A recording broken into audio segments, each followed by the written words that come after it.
ರಾಜ್ಯ ರಾಜಕಾರಣದಲ್ಲಿ ನವೆಂಬರ್ ಕ್ರಾಂತಿಯ ವಿಚಾರ ಜೋರು ಚರ್ಚೆಗೆ ಗ್ರಾಸವಾಗ್ತಾ ಇದೆ. ಇದೇ ನವೆಂಬರ್ ಕ್ರಾಂತಿ ಈಗ ದೆಹಲಿ ಅಂಗಳಕ್ಕೆ ಶಿಫ್ಟ್ ಆದಂತೆ ಕಾಣಿಸ್ತಾ ಇದೆ. ಸಿಎಂ ಸಿದ್ದರಾಮಯ್ಯನವರು ಹೋಗುವ ಮೊದಲೇನೆ ಡಿಸಿಎಂ ಡಿಕೆ ಶಿವಕುಮಾರ್ ಅವರು ವರಿಷ್ಠರನ್ನ ಭೇಟಿ ಮಾಡೋದಕ್ಕೆ ನಿರ್ಧರಿಸಿದ್ದಾರೆ. ನವದೆಹಲಿಯಲ್ಲಿ ಠಿಕಾಣಿಯನ್ನು ಹೂಡಿದ್ದಾರೆ ಡಿಕೆ ಶಿವಕುಮಾರ್ ಅವರು ಅನ್ನೋದು ಗೊತ್ತಾಗ್ತಾ ಇದೆ. ನಿನ್ನೆ ಮಧ್ಯಾಹ್ನ ದೆಹಲಿಗೆ ಹೋಗಿದ್ರು ಡಿಸಿಎಂ ಡಿಕೆ ಶಿವಕುಮಾರ್ ಅವರು. ಇವತ್ತು ರಾಹುಲ್ ಗಾಂಧಿ ಅವರನ್ನ ಭೇಟಿಯಾಗೋದಕ್ಕೆ ಸಮಯವನ್ನ ಕೇಳಿದ್ದಾರೆ ಡಿಕೆಶಿ. ಬೆಳಗ್ಗೆ 11 ಗಂಟೆಗೆ ರಾಹುಲ್ ಗಾಂಧಿ ಅವರನ್ನ ಭೇಟಿ ಮಾಡಿ ಮಾತುಕತೆ ನಡೆಸುವಂತಹ ಸಾಧ್ಯತೆ ಇದೆ. ರಾಹುಲ್ ಮುಂದೆ ಮಹತ್ವದ ಚರ್ಚೆಯನ್ನ ಡಿಸಿಎಂ ಡಿಕೆ ಶಿವಕುಮಾರ್ ಅವರು ನಡೆಸ್ತಾರಾ ಅಂಥೇಳಿ 15ನೇ ತಾರೀಕು ಸಿಎಂ ಸಿದ್ದರಾಮಯ್ಯನವರು ಹೋಗುವಂಥದ್ದು. ಅದಕ್ಕೂ 14 ದಿವಸದ ಮೊದಲೇನೆ ಈಗ ಡಿಸಿಎಂ ಡಿಕೆ ಶಿವಕುಮಾರ್ ಅವರು ದೆಹಲಿ ಪ್ರಯಾಣವನ್ನು ಬೆಳೆಸಿದ್ದಾರೆ. ರಾಹುಲ್ ಗಾಂಧಿ ಅವರನ್ನ ಭೇಟಿಯಾಗೋದಕ್ಕೆ ಮುಂದಾಗ್ತಿದ್ದಾರೆ.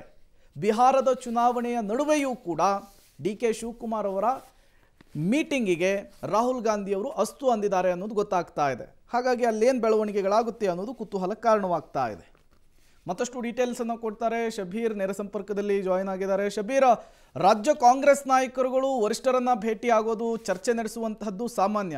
ಬಟ್ ನವೆಂಬರ್ ಕ್ರಾಂತಿ ಅನ್ನುವಂತಹ ವಿಚಾರ ಜೋರು ಸದ್ದು ಮಾಡ್ತಾ ಇರುವಂತಹ ಈ ಸಂದರ್ಭದಲ್ಲಿ ಸಿಎಂ ಸಿದ್ದರಾಮಯ್ಯನವ್ರಿಗೂ ಮೊದಲೇನೆ ಡಿಸಿಎಂ ಡಿಕೆ ಶಿವಕುಮಾರ್ ಅವರು ರಾಹುಲ್ ಗಾಂಧಿ ಅವರನ್ನ ಭೇಟಿ ಮಾಡ್ತಾ ಇರೋದು ಕುತೂಹಲಕ್ಕೆ ಕಾರಣವಾಗ್ತಾ ಇದೆ. ಏನಾಗಬಹುದು ಇಬ್ಬರ ನಡುವೆ ಚರ್ಚೆ? ಪ್ರೇಮ್ ನೋಡಿ, ಡಿಕೆ ಶಿವಕುಮಾರ್ ಅವರು ಸತತ 1-2 ತಿಂಗಳುಗಳಿಂದ ಪ್ರತಿ ಭಾನುವಾರ ಕೂಡ ದೆಹಲಿಗೆ ಬರುವಂಥ ಪ್ರಕ್ರಿಯೆಗಳನ್ನ ನಾವು ನೋಡ್ತಾ ಇದ್ದೀವಿ. ಭಾನುವಾರ ಬಂದು ಸೋಮವಾರ ವಾಪಸ್ ಹೋಗ್ತಾರೆ. ಇಲ್ಲಿ ಬೇರೆ ಬೇರೆ ನಾಯಕರನ್ನ ಭೇಟಿಯಾಗುವಂಥ ಕೆಲಸಗಳನ್ನ ಮಾಡ್ತಾ ಇದ್ದಾರೆ.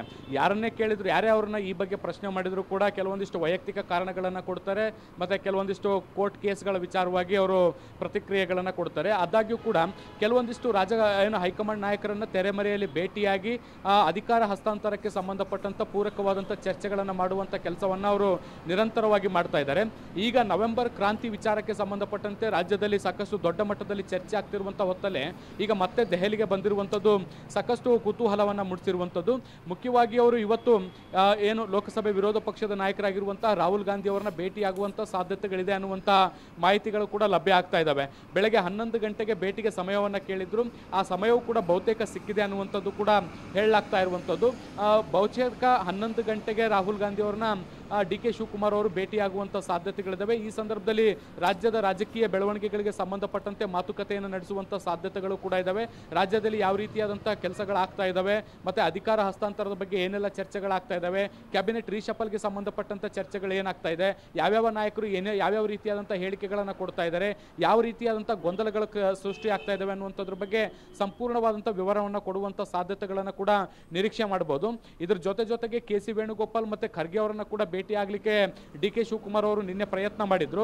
ಆದರೆ ಅದು ಸಾಧ್ಯ ಆಗಿರಲಿಲ್ಲ. ಯಾಕಂದರೆ ಖರ್ಗೆ ಅವರು ಮತ್ತು ವೇಣುಗೋಪಾಲ್ ಅವರು ಕೂಡ ದೆಹಲಿಯಲ್ಲಿ ಇಲ್ಲದೇ ಇದ್ದಂಥ ಹಿನ್ನೆಲೆಯಲ್ಲಿ ಅವರ ಭೇಟಿ ಸಾಧ್ಯ ಆಗಿರಲಿಲ್ಲ. ಇವತ್ತು ಮಧ್ಯಾಹ್ನದ ಬಳಿಕ ಅವರು ಉಭಯ ನಾಯಕರು ಕೂಡ ದೆಹಲಿಗೆ ವಾಪಸ್ ಆಗುವಂಥ ಸಾಧ್ಯತೆಗಳಿದ್ದಾವೆ. ಹೀಗಾಗಿ ರಾಹುಲ್ ಗಾಂಧಿ ಅವರ ಭೇಟಿಯಾದ ಬಳಿಕ ಈ ಇಬ್ಬರ ನಾಯಕರನ್ನು ಕೂಡ ಭೇಟಿಯಾಗುವಂಥ ಸಾಧ್ಯತೆಗಳನ್ನು ನಿರೀಕ್ಷೆ ಮಾಡಬಹುದು. Prem, okay, thank you Shabir ತಮ್ಮೆಲ್ಲ ಮಾಹಿತಿಗಾಗಿ.